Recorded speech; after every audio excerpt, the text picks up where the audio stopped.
سبحان الله العظيم سبحان الله وبحمده سبحان الله العظيم سبحان الله وبحمده سبحان الله العظيم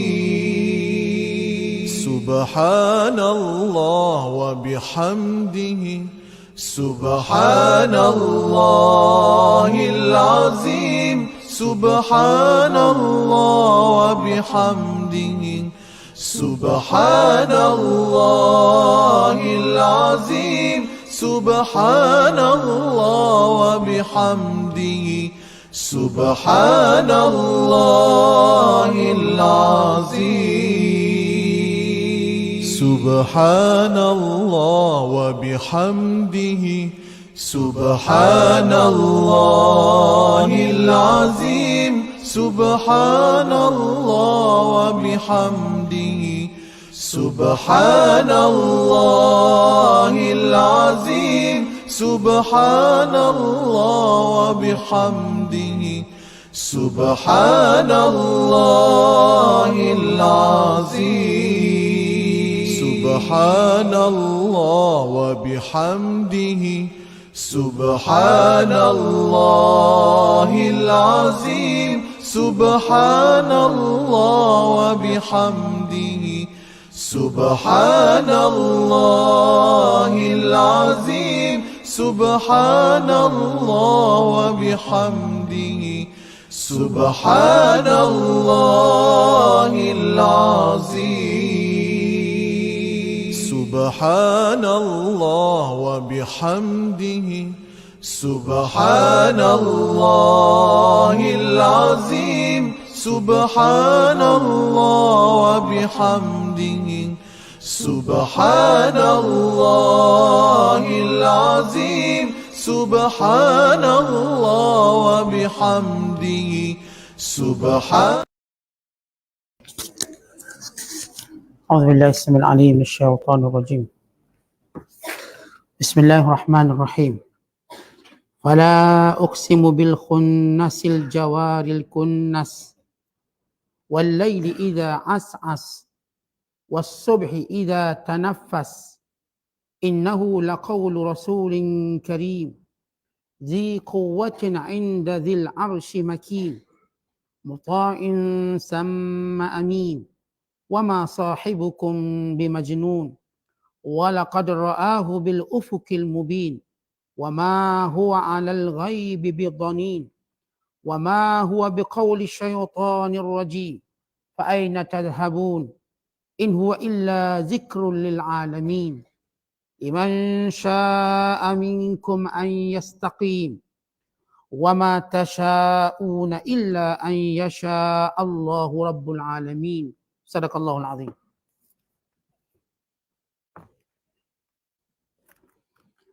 Oleh itu aku bersumpah dengan bintang-bintang yang tenggelam timbul, yang beredar juga yang tetap pada tempatnya, dan malam bila ia hampir habis, dan siang bila ia mulai terang.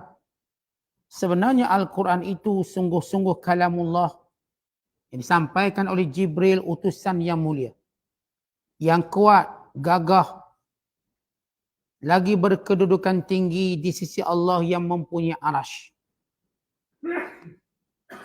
Yang ditaati di sana dalam kalangan malaikat lagi dipercayai.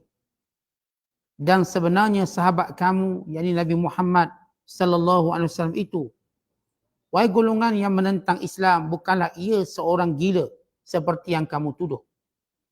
Dan Nabi Muhammad yakin bahawa yang disampaikan kepadanya ialah wahyu dari Tuhan.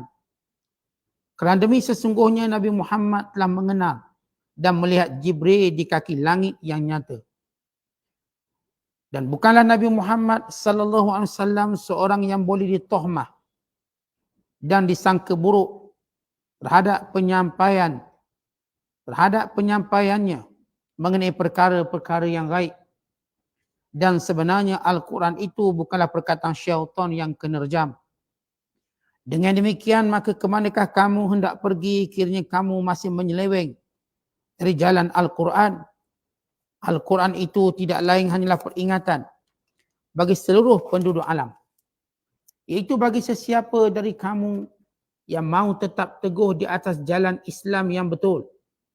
Dan kamu tidak dapat menentukan kemahuan kamu mengenai sesuatu pun, kecuali dengan cara yang diatur oleh Allah, Tuhan yang memelihara dan mentadbir seluruh alam. Masih lagi kita berada dalam penafsiran surah At-Takwir. Surah yang ke-81 pada juzuk yang ke-30. Iaitu pada ayat-ayat terakhir, ayat ke-15 sehinggalah ayat yang ke-29. Ayat-ayat yang kita bacakan ini penjelasan dan penegasan tentang kebenaran wahyu yang diturunkan dan tentang kebenaran risalah Nabi Muhammad sallallahu alaihi wasallam, dan juga penegasan bahawa yang menurunkan wahyu itu Jibril alaihissalam yang mempunyai 5 sifat kesempurnaan, dan juga penjelasan Allah Ta'ala tentang tempelakan Allah Ta'ala kepada golongan-golongan kafir yang menyangka bahawa mereka yang menentukan kekufuran dan keimanan mereka secara mutlak, sehingga mereka lupa itulah dia kehendak Allah Ta'ala atas mereka disebabkan pilihan mereka yang salah dan sikap dan watak mereka yang menentang. Ini gambaran umum kepada ayat-ayat yang kita bacakan. Bila Allah Ta'ala menyatakan fala uqsimu bil khunnas, dan aku bersumpah, kata Allah Subhanahu wa Ta'ala, dan aku bersumpah dengan bintang-bintang yang tenggelam timbul, al-jawaril kunnas, yang beredar juga yang tetap pada tempatnya. Maksud bintang-bintang di sini iaitu perkataan khunnas ialah bintang-bintang yang berada di belakang matahari ataupun bintang-bintang yang disebut oleh jumhur ulama. Itu bintang yang termasuk matahari, bulan, Zuhal, Utarik, Marikh, Zahra dan Mushtari. Maka ini dimaksud perkataan khunnas. Aku bersumpah dengan bintang yang tenggelam timbul, yang dapat dilihat pada bulan tertentu dan tidak dilihat pada bulan tertentu, yang dapat dilihat pada waktu tertentu dan tidak dilihat pada waktu tertentu. Sebagaimana planet Mushtari, planet Zuhal dan sebagainya. Dia ada waktunya. Maka Allah bersumpah dengan bulan-bulan ini. Dan Al-Jawari, dan bulan yang sentiasa bergerak. Planet-planet yang sentiasa beredar mengikut apa yang Allah Ta'ala tetapkan, dan planet yang menetap. Di mana yang dimaksudkan dengan perkataan Jawari, kata ulama, termasuklah matahari, termasuklah bulan, yang merujuk kepada tenggelam timbulnya cahayanya. Kemudian Allah Ta'ala menyatakan dalam sumpah Allah Ta'ala kepada kesemua planet-planet yang ada di atas langit untuk menunjukkan kebesaran Allah Ta'ala, keluasan kerajaan Allah Ta'ala, kekuasaan Allah Ta'ala, dan juga kedangkalan ilmu manusia dalam mengetahui hakikat hal tersebut. Artinya kalau sebagaimana kita sebut, bila Allah menyuruh kita melihat tentang bagaimana Allah membina langit-langit, membina apa yang menjadi kelemahan manusia sampai hari ini. Segala planet, bintang-bintang yang berada di atas mereka, dengan segala sifatnya, bentuknya, dan dengan segala fungsinya. Maka Allah bersumpah dengan semua planet ini. Wa imma planet yang tenggelam timbul, yang kadang-kadang kamu nampak, kadang-kadang kamu tak nampak. Atau planet yang kamu nampak cahayanya pada satu waktu, kamu tidak nampak cahayanya pada waktu yang lain, merujuk pada matahari dan bulan. Nampak cahayanya, kemudian tak nampak cahayanya. Kesemuanya ini, para ulama menyatakan, Allah bersumpah dengan alam yang hebat ini untuk menunjukkan kelemahan manusia. Supaya sebelum Allah nak cerita tentang hakikat yang kamu lawan, yang kamu tentang, yang kamu tak tahu sebenarnya. Sebagaimana kamu tak tahu pun tentang hakikat planet. Kerana itu Allah menghantar Rasul dan Allah menurunkan wahyu. Kejahilan kamu tentang hal akhirat. Kalau sekiranya perkara dunia pun kamu tak tahu. Kamu hanya lihat bintang dan bulan. Dan kamu tidak tahu apakah fungsi sebenarnya. Dia tahu fungsi secara umum tapi sebenarnya tak tahu. Dan kamu tak tahu hakikat sebenarnya. Dan kamu tidak tahu apakah tujuan-tujuannya. Segala planet yang bertaburan di atas langit, bertaburan di atas kepala kamu, yang kamu lihatnya, Segala keindahan besar dan sebagainya. Ilmu kamu tak sampai ke situ. Maka kami nak menyebut tentang apa yang, ilmu ni tuan-tuan ada dua. Ada ilmu yang kita tak sampai dan kita tak tahu tapi tak ada faedah untuk kita. Dan Allah Ta'ala tak taklifkan kita untuk mengetahuinya. Ilmu tentang bintang-bintang dan sebagainya. Ilmu ni kita tak tahu sampai sudah. Dan kita juga tidak ditaklifkan, diwajibkan. Yang kedua, ilmu perkara ghaib yang Allah hantar melalui wahyunya. Kitabnya dan juga Rasulnya. Maka ini wajib diketahui. Pada batasan yang diceritakan sahaja. Tidak lebih pada itu. Kedua-dua ini suatu benda yang kita tidak mungkin tahu. Melainkan dengan apa yang Allah ajar dan Allah tunjuk. Bila berlaku kejadian sesuatu boleh kita tahu ini fungsi planet dan sebagainya. Tidak, hakikatnya kita tak tahu. Yang kita katakan tadi, ada ilmu yang kita tak dipertanggungjawabkan untuk tahu. Tuan-tuan nak tahu itu perkara yang tiada kepentingannya. Tapi ada ilmu yang memang kita tak mampu tahu tapi wajib kita tahu melalui Rasul yang diutuskan. Tuan-tuan, kita tak tahu tentang kiamat. Kita tak tahu. Kita kajilah kat mana pun tak ada orang tahu. Kita tak tahu tentang barzakhnya, tak tahu tentang kebangkitannya, tentang mizan, neracanya. Semua kita tak tahu. Tak ada manusia pun tahu. Melainkan manusia yang Allah pilih menjadi Rasul. Dan diturunkan wahyu padanya. Dengan keahlian yang tertentu. Dengan sifat yang tertentu. Dengan amanah dan jujurnya. Maka mereka inilah yang memberitahu kepada kita.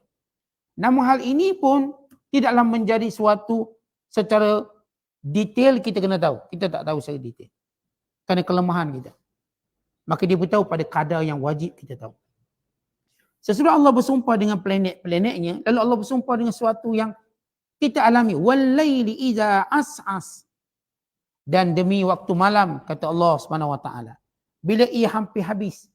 Perkataan as-asah, pertama dia tengah menyatakan makna as-as, artinya malam bila mana dia datang. Lalu menimbulkan kegelapan yang menakutkan. Sebagaimana disebut dalam ayat yang lain, wal-laili idza yaghsha, dan demi malam dan ketakutan yang terkandung di dalamnya. Kerana gambaran ketakutan itu ada pada kegelapan malam. Kerana sifat manusia ini takut pada gelap. Dan kegelapan itu gambaran kepada kejahilan mereka. Dan kegelapan itu gambaran pada kegusaran dan kesedihan mereka. Sebab manusia bila dia susah, dia dalam tekanan, maka dia akan nampak gelap dunia ini. Maka Allah menyebut, dan demi waktu malam, iza as'as, bila ia mula datang, membentuk kegelapan makin gelap, makin gelap. Dan as-asa juga memberi maksud kegelapan yang mula hilang, mula hilang, mula hilang. Maksud dia mula datang, kemudian dia akan hilang dengan menjelmanya subuh. Kan itu Allah sebut selepas itu, was-subhi idza tanaffas. Dan subuh apabila ia mula bernafas. Maksudnya, dan waktu subuh apabila mula mengeluarkan cahayanya. Maka Allah memberikan satu bentuk sifat. Dan subuh, dan waktu subuh bila ia mula bernafas. Tanafas bernafas. Baru start bernafas. Gambaran kepada ia mula bercahaya. Maka mula dengan perkataan dengan waktu syuruk. Di mana matahari mula keluar. Di sebelah timurnya. Sehingga waktu yang paling terang, waktu duha. Dan lebih terang itu waktu tengah hari. Allah bersumpah dengan waktu-waktu ini. Daripada planet yang Allah sebut tentang tenggelam timbulnya. Planet yang bergerak dan yang menetap. Yang nampak cahayanya, yang tidak nampak cahayanya. Untuk menunjukkan lemah ilmu kita. Dan malam serta subuh. Menunjukkan nikmat yang kita lalui menjadi peredaran masa pada kehidupan kita. Dan malam dan siang ini menentukan jaya atau gagal kita. Ia adalah waktu kita. Yang kita sama ada menunggu sesuatu perkara malamnya atau siang. Kita merancang siangnya atau malam. Kita nak taubat siangnya atau malam. Kita nak buat baik siangnya atau malam. Nak buat jahat siang ataupun malam. Kerana itu Allah Ta'ala menghamparkan tangan kemurahannya. Siang dan malam. Allah hamparkan tangannya di malam hari. Untuk yang melakukan dosa di siang hari. Allah menghamparkan tangannya di siang hari. Untuk yang melakukan dosa pada malam hari. Kerana ini adalah dua waktu. Manusia akan menentukan nak baik, nak jahat. Mereka nak baik pada malam hari. Atau nak jahat siang hari. Atau mereka nak baik pada kedua-dua waktu ini. Dan Allah bersumpah dengan kedua-dua waktu ini. Yang menunjukkan peredaran masa yang terus bergerak. Malam dengan pergerakannya. Siang dengan pergerakannya. Sesudah Allah menyebut tentang kejadian alam, sama ada alam tinggi atau alam yang kita lalui setiap hari, masa. Lalu Allah menyebut, innahu laqawlu rasulin karim. Sesungguhnya kata Allah, sebenarnya Al-Quran itu sungguh-sungguh perkataan Allah Subhanahu wa taala. Innahu laqawlu rasulin karim. Al-Quran itu sungguhnya kalamullah yang disampaikan oleh Jibril yang disifatkan oleh Allah Karim, Rasul Karim. Rasul itu utusan Allah, Karim yang sifatnya mulia. Di mana Allah Ta'ala menyebut 5 sifat mulia Jibril. Quran ini, innahu, yang Quran, laqawlu Rasul, perkataan Allah yang dilalui, yang dihantar melalui Rasul, utusan kami, Karim. Ini sifat yang baik. Baik, perkataan Karim di sini, kata para ulama yang merujuk kepada antara sifat Jibril AS. Maka Allah menyebut tentang perkataan Karim. Kata ulama, maksud Al-Karim ialah azizun ala Allah, iaitu yang mulia di sisi Allah. Karim. Kemudian Allah Ta'ala menyebut dzi quwwatin, yang mempunyai kekuatan. Jibril ini bukan sekadar mulia di sisi Allah. Bukan dia seorang malaikat yang amat kuat. Inda dzil arsy makin, dan dekat dengan Allah. Dia adalah ketua para malaikat. Dia malaikat yang mulia dan malaikat yang paling dekat dengan Allah. Maksud dekat bukanlah jarak. Bukanlah indiyah, bukan jarak. Kerana Allah tidak disifatkan dengan jarak. Sebagaimana tidak disifatkan dengan tempat.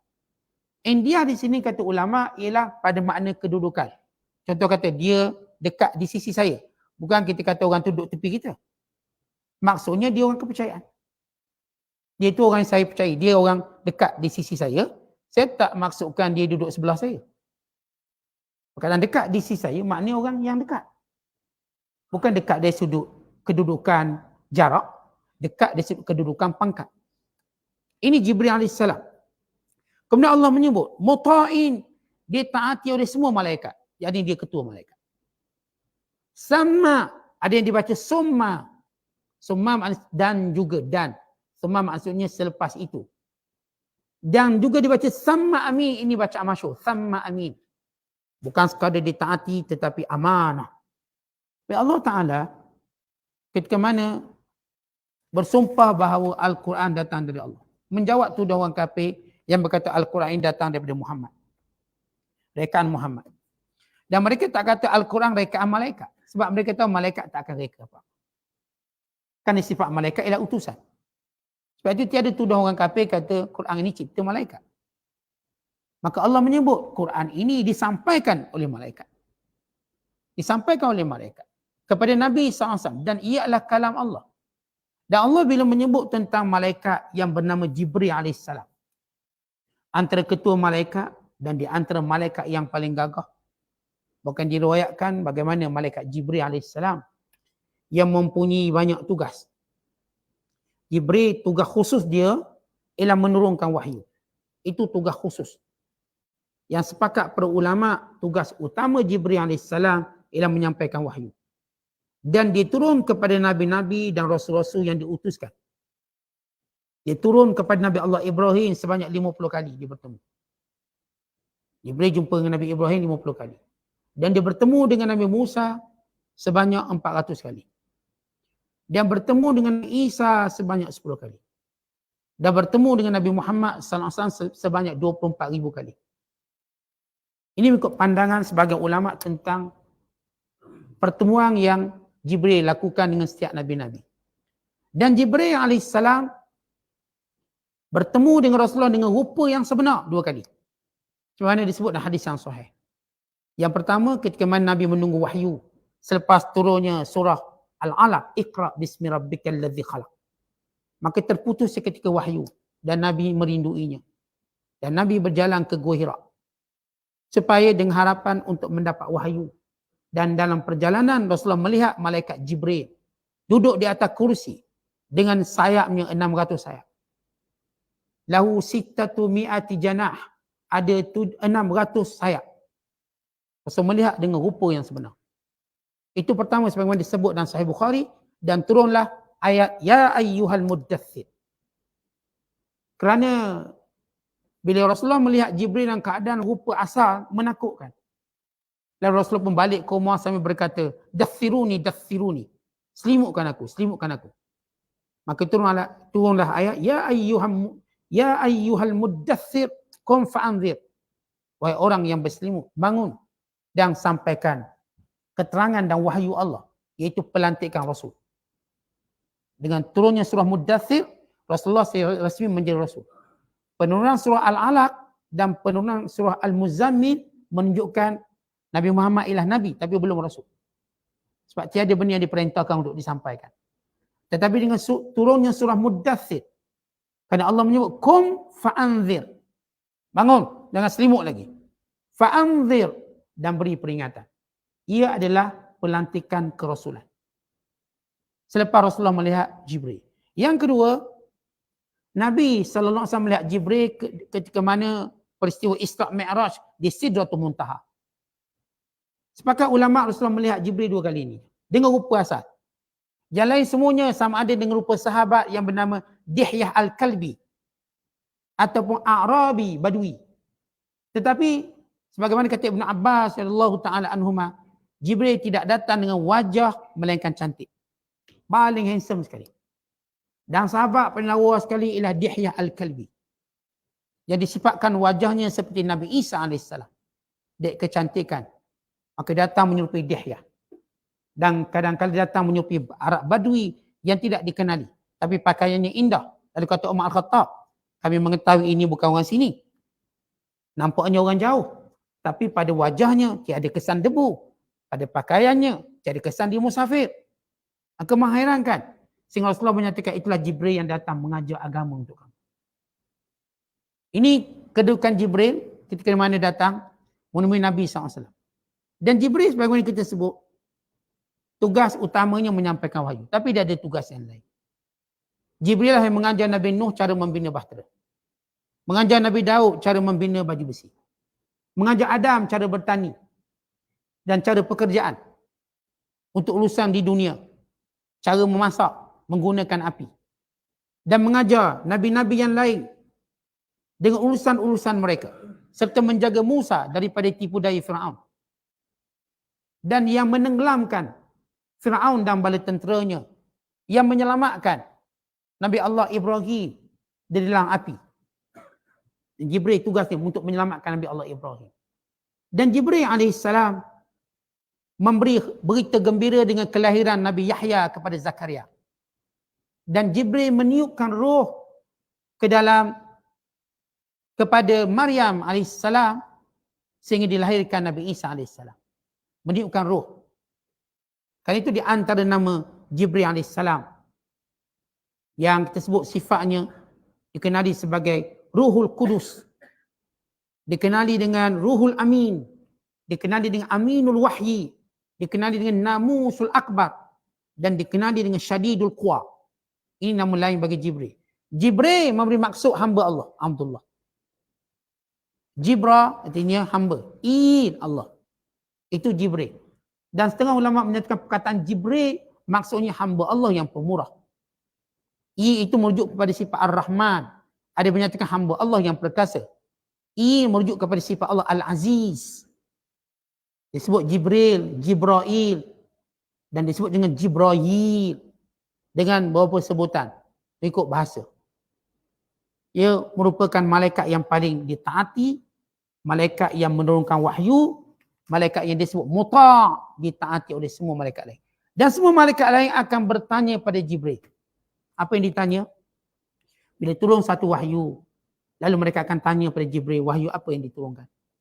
Kerana mereka teruja untuk mengetahui tentang apa yang Allah firmankan. Maka Jibril tempat rujukan ditanya. Maka ini Jibril AS. Maka Allah menyebut 5 sifat Jibril. Sebagaimana kita sebut kita baca dalam ayat ini. Di mana Allah menyatakan bahawa sifat Jibril AS.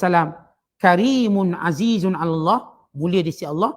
Zu quwwatin, yang kuat fil hifzi wa adai ta'atillah. Itu malaikat yang kuat, yang gagah. Maksud kuat dan gagah di sini Pertama, merujuk kepada kuat dan gagah dalam mentaati perintah Allah. Kerana tuan-tuan nak taat perintah Allah memerlukan kekuatan. Orang lemah tak boleh taat pada perintah Allah. Yang benar-benar mentaati perintah Allah ini orang kuat. Sebab itu bila Allah sebut dalam Al-Quran tentang perintah Allah, inna aradna al-amanata 'ala as-samawati wal ardi wal jibal fa abaina an yahmilnaha wa ashfaqna minha wa hamalaha al-insan innahu kana zaluman jahula. Kami tawarkan amanah ini kepada langit, kepada bumi, kepada gunung ganang, semuanya enggan kerana berat. Wa ashfaqna minha, merasa lemah untuk memikulnya. Wa hamalahal insan, lalu dipikul oleh manusia. Menunjukkan ketaatan pada Allah ni berat. Allah sifatkan sembahyang, wa innaha lakabiratun illa 'alal khashiin. Sembahyang tu berat. Melainkan orang yang khusyuk. Yang angkat besi 100 kilo belum tentu boleh sembahyang. Padahal besi 100 kilo dah berat, dia dah gagah. Dia tak anggap kuat lagi mana dia tak boleh angkat takbir untuk solat. Nak tunaikan haji perlukan kekuatan. Bukan maksudnya kena jogging 40 km, bukan. Kekuatan untuk mentaati Allah.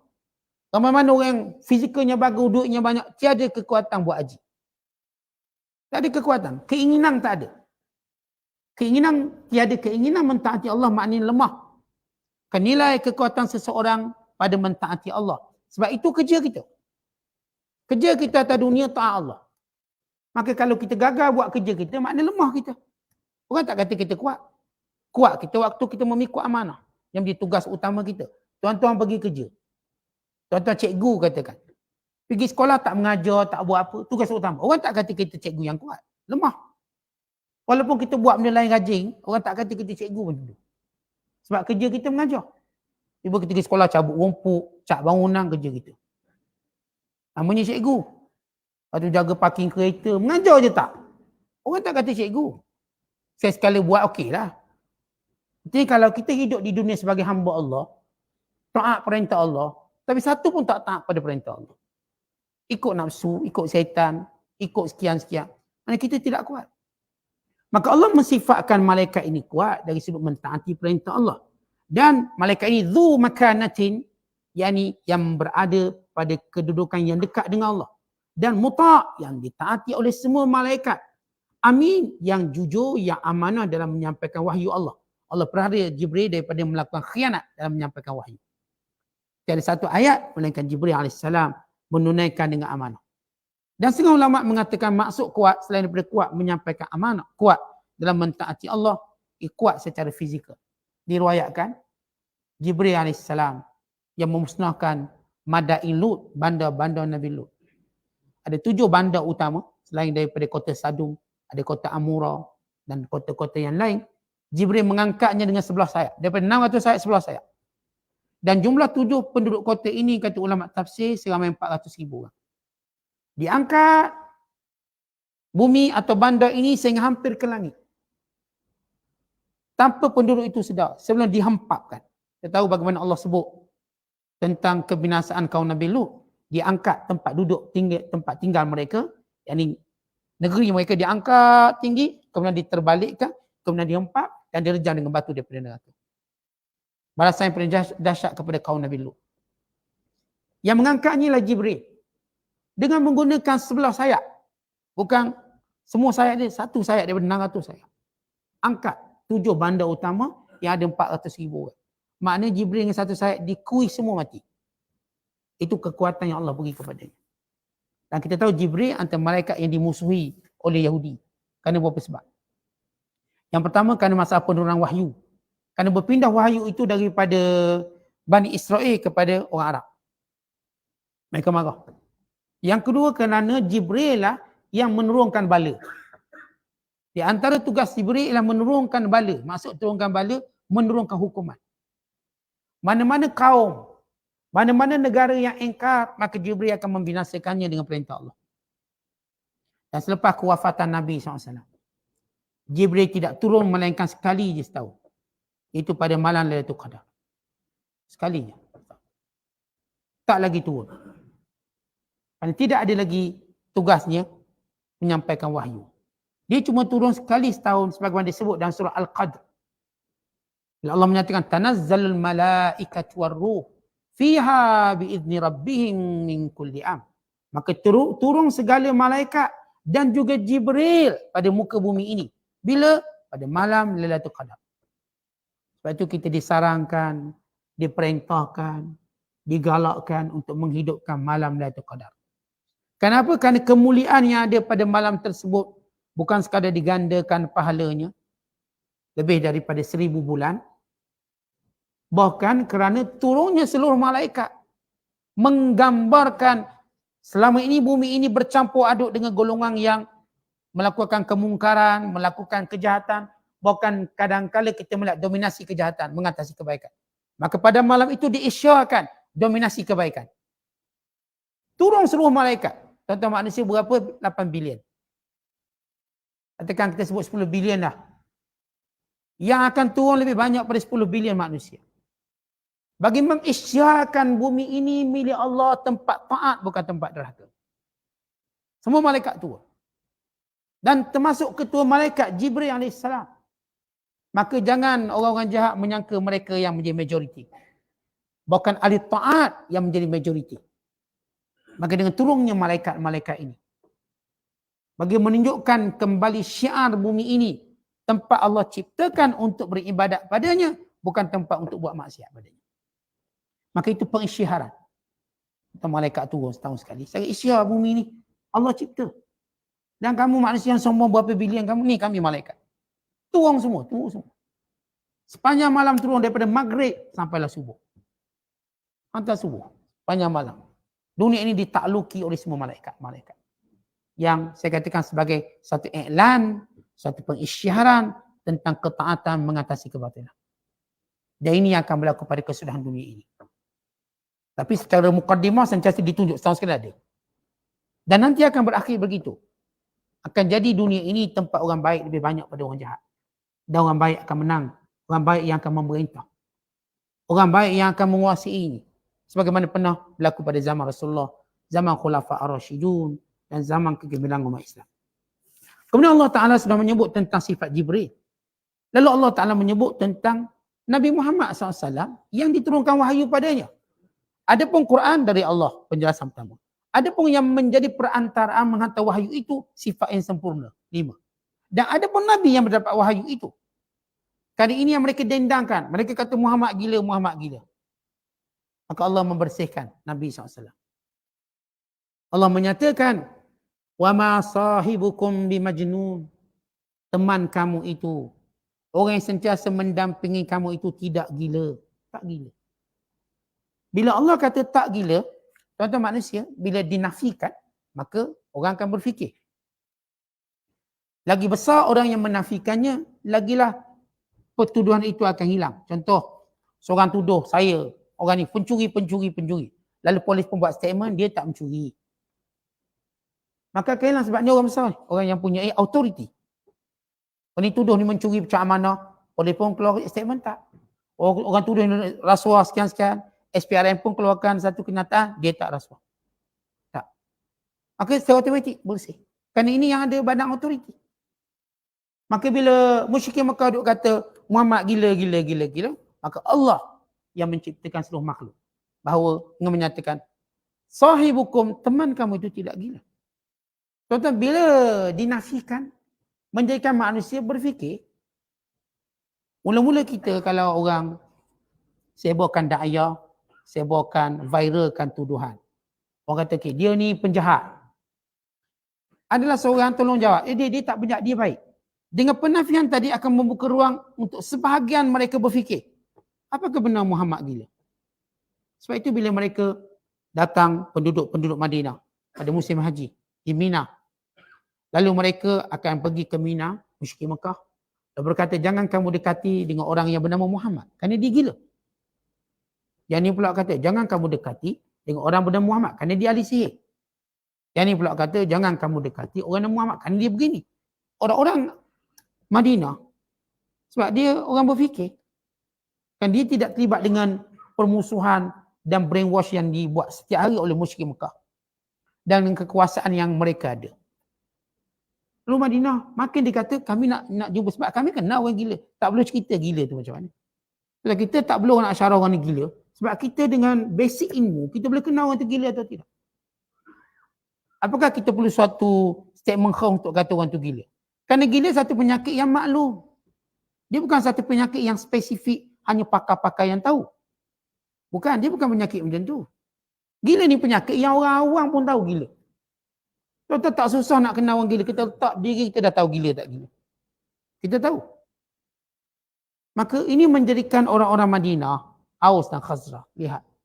Dan tengok cakapnya tersusun. Wataknya, akhlaknya. Dan bagaimana pertuturannya lancar. Ini bukan orang gila. Kita tahu orang gila ni, cara bercakap dah tahu. Cara bercakap kita tahu gila tak gila.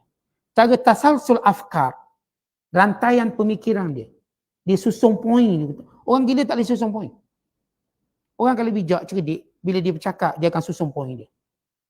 Sama ada poin dia menurun ke naik ke, dia tahu. Nak start kat mana dulu, tengah kat mana, landing kat mana. Ini orang bijak. Lagi bijak seorang dia tahu macam nak intro perkataan. Macam nak bagi tengah, macam mana dia nak habiskan perkataan dia. Bagaimana dia nak senyap, bila dia kena bercakap, bila dia kena diam.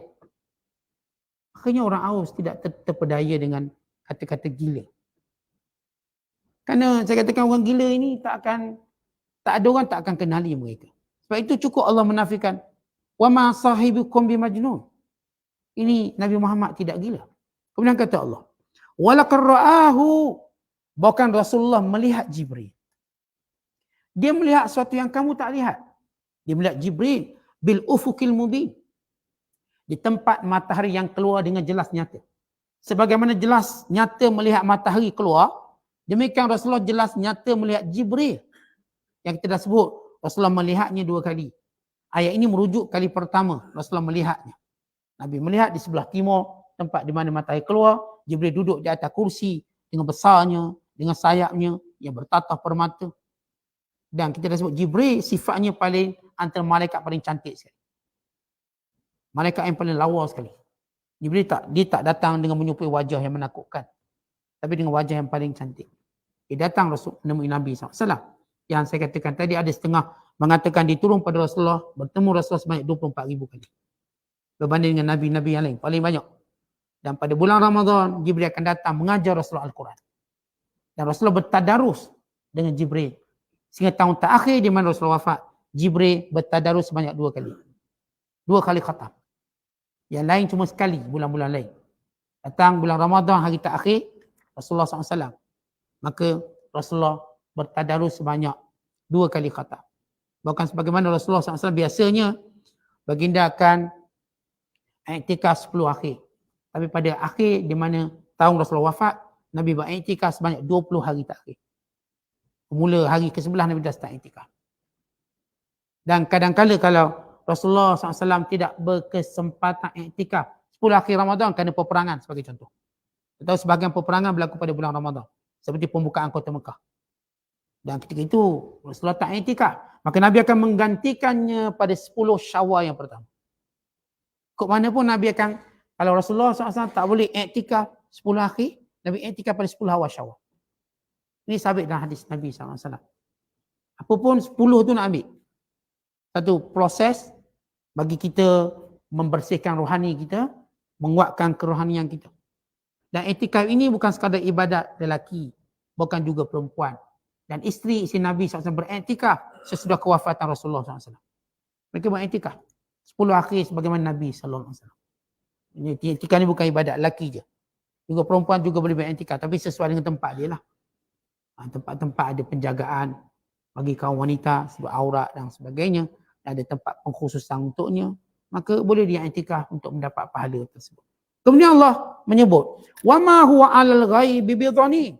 Muhammad itu tidak pernah menyembunyikan apa pun perkara gaib yang disampaikan kepadanya. Perkataan dhanin artinya dalam bahasa dikedekut, bakhil, dhanin. Anta dhanin, anta bakhil. Mu ni kedekut, mu ni bakhil. Maksud di sini Allah menafikan bahawa Rasulullah SAW ada benda yang Nabi tak sampaikan. Keseluruh yang disampaikan, maka Rasulullah menyampaikan. Wa ma huwa biqauli syaitanir rajim. Dan tidaklah wahyu yang diturunkan itu daripada syaitan yang direjam. Kan dia antara tuduh orang kafir Mekah, Muhammad ni mendapat bisikan syaitan. Tuan-tuan, mereka maklum bisikan syaitan. Bisikan syaitan tidak akan ajar tentang makarimul akhlak yang baik. Bisikan syaitan yang direjam, pasti bisikannya untuk buat kejahatan. Tak ada orang pun saya ni tolong awak hari ni sebab saya dapat bisikan syaitan suruh tolong awak. Tuan-tuan, makul atau tak makul? Orang cakap macam tu. Saat hari ni saya datang kuliah, dengar kuliah Ustaz sebab saya dapat bisikan syaitan untuk ada kuliah. Takkan tuan-tuan dapat bisikan syaitan? Tuan-tuan tak datang kuliah, tuan dapat bisikan syaitan. Jangan datang. Setan cakap macam tu. Yang kata datang kuliah ni, tak mungkin kita kata setan. Saat saya semalam dapat bisikan syaitan untuk saya qiyamul lail. Ni orang kata, takkan ilmu jahat pun tak percaya. Betul ke? Setan bisik jangan supaya qiyamul lail. Yang kata setan bisik suruh curi barang orang, suruh menipu, suruh fitnah, suruh mengumpat. Tuan-tuan, ini secara bahasa common kita, umum. Kalau sebut bisikan syaitan, hatta orang jahat pun faham maksud bisikan syaitan. Dia tak akan suruh benda baik. Tak ada, mak saya balik ni untuk berkhidmat dengan mak selepas mendapat bisikan syaitan. Mak dia kata, mu syaitan ke orang ni? Cakap macam ni. Kerana bisikan syaitan tidak menjurus melainkan perkara yang jahat. Maka bila Allah kata, apa yang disampaikan pada Rasul bukan bisikan syaitan. Kenapa? Yang disampaikan itu ilmu. Syaitan tak sampaikan ilmu. Melainkan waham. Melainkan wasangka. Yang disampaikan tentang kebenaran. Syaitan tak akan sampaikan kebenaran, tapi kebatilan. Yang disampaikan ini tentang makarim, kemuliaan akhlak. Syaitan tak akan sampaikan kemuliaan akhlak. Dan syaitan sepakat tak akan mendekati orang baik. Tuan-tuan, kita tengok orang baik, rajin surau macam ni. Tu setan banyak tu dengan dia tu. Tak mungkin orang cakap macam tu. Rasulullah tak menipu mereka. Rasulullah tak buat kemungkar mereka. Hatta ni jahiliah tahu, kalau orang buat jahat, barulah mereka kata orang ni didampingi syaitan. Kalau orang buat baik, hatta dalam masalah atau tamsilah, mereka tahu ni baik macam malaikat. Tak ada orang kata baik macam syaitan dia. Ada orang kata tu baik macam syaitan. Sebab dia tu baik ustaz, pemurah macam syaitan pemurah. Mana ada orang kata pemurah macam syaitan. Ia kontra dia. Berarti bila Allah menyatakan, wa ma huwa biqauli syaitanir rajim, ia bukan kalam syaitan yang direjam. Kerana sifat syaitan yang jahat. Fa'aina tadhhabun? Kemana lagi kamu nak pergi? Nak cakap apa lagi? Apa yang kamu nak cakap? Tentang Jibril yang menyampaikan wahyu, ini sifat dia. Tentang Muhammad yang kamu kenali kebenarannya. Bukan tentang Al-Quran, ia datang dari Allah. Kau datang daripada ciptaan, cuba ciptakan. Cuba buat. Fa'aina tadhhabun? Nak cakap apa lagi? Kamu nak fikir cara apa benda lagi? Ini perkataan fa'aina tadhhabun. Kemana lagi nak pergi? Nak ke mana tu? Nak ke mana tu? Bila kita bujang orang, cakap dengan orang, dia pun dah blur, tak boleh jawab. Dia pun lari, kita kata, nak ke mana tu? Nak ke mana tu? Memberi maksud, dia dah tak boleh jawapan. Lalu kita kata, fa'aina tadhhabun? Nak ke mana? Berarti dia dah tak ada benda, melainkan tuduhan. Yang fitnah dah jawab fitnah, akhirnya dia pun malu lagi. Kita pun kata dia, nak ke mana tu? Untuk menunjukkan sudah lebur segala tuduhannya. Kemudian kata Allah, in huwa illa, yang sesungguhnya Al-Quran itu zikrul lil alamin, peringatan bagi sekalian alam. Liman syaa minkum an yastaqim, untuk siapa yang ingin memilih jalan yang lurus. Wa ma tasyaun, tiadalah kamu punya kehendak, illa an yasha Allah, melainkan kehendak Allah, Tuhan sekalian alam. Turun ayat ini, kata para ulama, disebut dalam satu hadis tentang penurunan ayat ini. Kata Abu Jahal, zaka ilaina in syi'na istaqamna wa in syi'na lam nastaqim. Bila turun ayat liman syaa minkum ayastaqim, Al-Quran ini peringatan bagi sekalian alam, bagi orang yang ingin berada pada jalan yang lurus. Lalu mereka kata, itu kita lah tu. Kita nak ada berada jalan lurus ke, nak berada jalan sesat, suka kita lah. Seolah Abu Jahal nak beritahu kami yang punya kekuatan menentukan. Maka Allah jawab, wa ma tasyaun, tiada kehendak kamu, melainkan di bawah kehendak Allah. Maksudnya begini.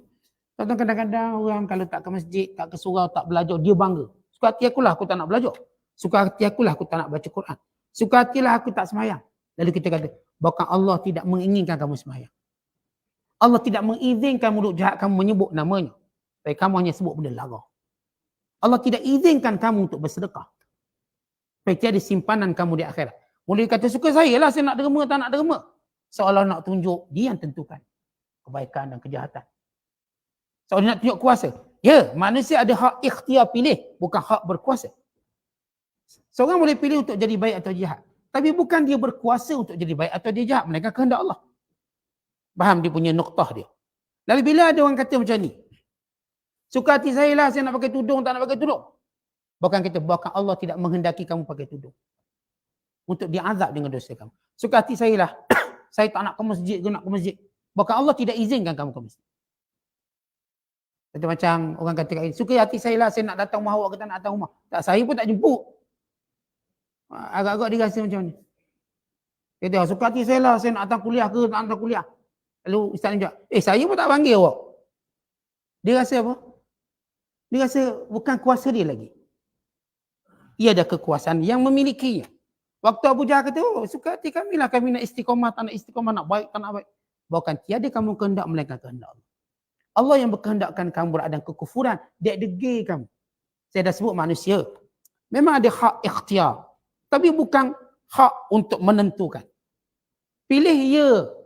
Tapi selepas kita pilih, kita kata, kitalah yang berkuasa, bukan. Tuan-tuan ada hak untuk bekerja cari duit. Tapi untuk tuan-tuan kata, tuan-tuan yang menentukan kerja itu dapat duit atau tidak, tuan-tuan salah. Dia tu ialah, yang bagi duit itu Allah. Yang bagi rezeki itu Allah. Ikut saya, ikut suka saya nak pergi mengair, kita nak mengair. Dia rasa kalau mengair dapat ikan. Awak ada pilihan untuk ikhtiar. Tapi yang menentukan, yang mengizinkan awak pergi, tak pergi, dapat, tak dapat Allah. Suka hati saya nak pergi esok ke tak nak pergi. Mula-mula lah. Allah pun bagi demam malam tu. Baru tahu. Allah yang berkuasa. Yang mulut kita suka hati saya nak pergi ke tak nak pergi. Malang-kalang cerit-berit. Dah habis ke kita. Kerjanya pergi jambang je. Olah kita kataan kita yang tunjuk macam berkuasa, menentukan esok kita nak buat apa, akhirnya ada ketentuan Allah.